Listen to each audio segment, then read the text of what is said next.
దేవుని నామంలో అందరికీ వందనాలు. ఈరోజు దేవుని వాక్య సందేశం. దేవా, నన్ను పరిశోధించి నా హృదయమును తెలుసుకునుము.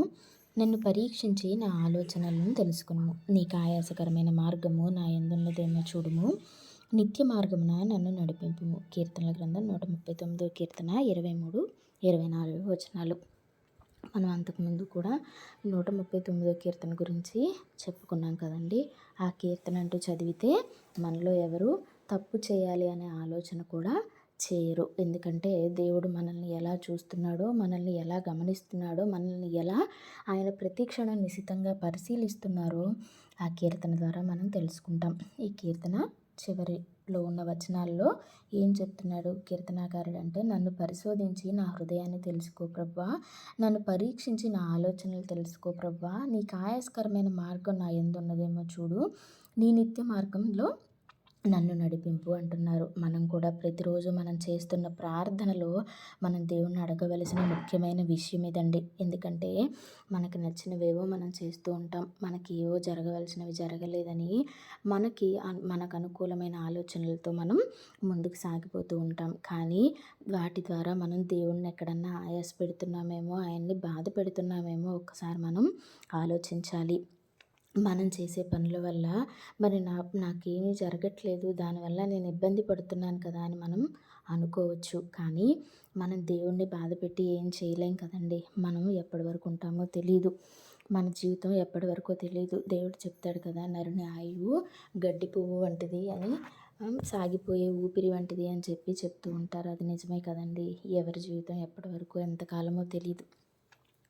మనం చనిపోయిన తర్వాత ఎక్కడ ఉంటాము అనేది నిత్యం. దేవుడు అలా అని ఇక్కడ అన్నీ మనం నష్టపోవాలనో లేకపోతే ఇంకొకటనో కాదు. కానీ మనకి ఏదైతే మన సమస్య ఏదైతే ఉందో ఆ సమస్యలన్నిటినీ పరిష్కరించగలిగిన వాడు దేవుడొక్కడే.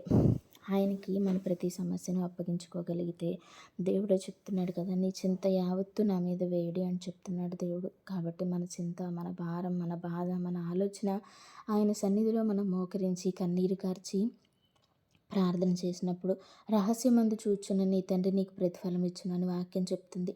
ఖచ్చితంగా మన హృదయ బాధను, మన వేదనను ఆయన తోసివేసేవాడు కాదు. మన ప్రతి కన్నీటిని చూసేవాడు. మన ప్రతి భారం, మన నిట్టూర్పు అన్నీ కూడా ఆయన చూస్తూనే ఉన్నారు. ఆయన మనకి అన్యాయం చేయడు, ఆయన మనల్ని త్రోసివేయడు. దేవుడు చాలా సందర్భాల్లో చెప్పాడు, నిన్ను విడువను, నిన్ను ఎడబాయను అని చెప్పాడు. దేవుడు మనల్ని విడిచిపెట్టేవాడు కాదు, మనల్ని ఎడబాసేవాడు కాదు. ఆయన మనల్ని ప్రతి క్షణం నడిపించాలనే కోరుకుంటూ ఉన్నాడు. దేవా, ఏది ఏమైనా నా ప్రతి సమస్యను నీ చేతులకు అప్పగించుకుంటున్నాను. నీకు వ్యతిరేకంగా నేనేది చేయకుండా ఉండేలాగా నన్ను నడిపించు. నీ మార్గంలో నన్ను నడిపించు. నీ సిలువ చాటును నన్ను మరుగు చేయి. నీ రెక్కల చాటును నన్ను భద్రపరచు. నేను ఏది ఏమైనప్పటికీ నీకు వ్యతిరేకంగా నిన్ను బాధ పెట్టేది, నిన్ను ఆయాస పెట్టేది నేను చేయకుండా ఉండేలా నన్ను నడిపించు అని మనం ప్రార్థన చేయగలిగితే, నా ప్రతి సమస్యను ఇదిగో ప్రభువా నీ చేతులకు అప్పగించుకుంటున్నాను. అన్నిటిపైన అధికారం కలిగిన దేవుడవు నీవే, సమస్తమును సాధ్యమైన దేవుడవు నీవే, ఈ లోకంలో ఉన్న వాటన్నిటిని జయించిన దేవుడవు నీవే. నా సమస్య అనేది నీకు పెద్ద విషయం కాదు, దాన్ని పరిష్కరించగలవాడవు కూడా నీవే ప్రభువా అని మనం మన ప్రతి సమస్యను ఆయన చేతికి అప్పగించినప్పుడు, ఆయన మీద సంపూర్ణమైన విశ్వాసంతో ఎదురు చూసినప్పుడు, నీ మార్గంలో నన్ను నడిపించు, నీకు ఆయాస్కరమైనది ఏది నాలో లేకుండా చేయి ప్రభువా అని మనం ప్రార్థన చేసినప్పుడు ఖచ్చితంగా మన ప్రార్థన దేవుడు వింటారు.